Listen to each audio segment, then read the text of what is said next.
All right, Lebanon is facing its worst economic crisis since the 1975 to 1990 civil war, now compounded by more than 2 months of a coronavirus lockdown. We bring you the latest from Lebanon. Joining us live from Lebanon is Gurley Salazar. Hello, Gurley. The latest from Lebanon. Joining us live from Lebanon is Gurley Salazar. Hello, Gurley. Hi, Alma. I'm sorry for my weak connection. Okay.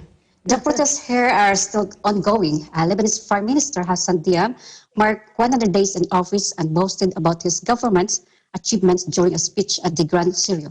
But a few blocks away, protests were ongoing since last October. Massive street protests have ignored Lebanon's sectarian and political divides.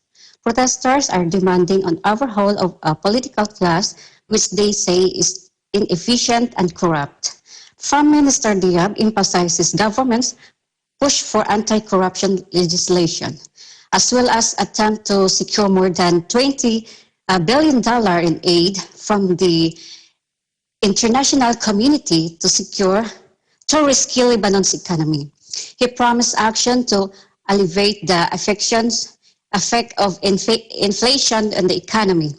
Since last summer, the Lebanese pound has lost some 60% of its value against the United States dollar.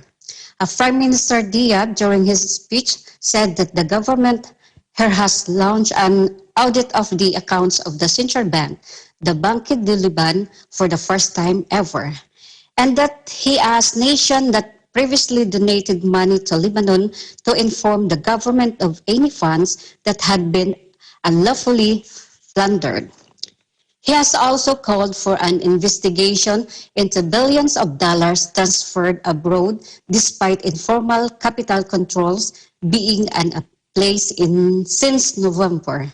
So the government here has approved an economic recovery plan and last week entered talks to obtain $9 billion in aid on top of another $11 billion in grants and loans already pledged by international donors in 2018.